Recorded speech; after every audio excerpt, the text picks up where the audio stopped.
everyone, welcome back to Sunny Live Show, and thank you so much guys for tuning in. I'm here to update you of what's going to happen on Gomora from the 23rd to the 27th of August 2021 on Monday. Ndokozo's ill-tempered behavior both at home and at school raises concern with his family to find out what's wrong with him. Don discovers that he can't trust some people in his crew when the unexpected happens on Tuesday. Officer Nabe tried to get to the bottom of Sondo being shot.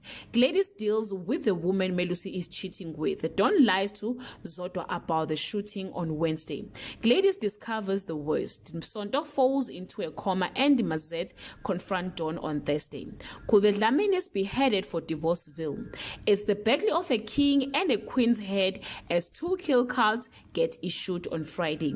Thathi is forced to do some introspection as Gladys decisively deals with Melusi's cheating. Sondo's life is in Brian's hands. Bongile struggled to deal with what happened to her. Guys, this is all I have for today. You can leave your comment below and share.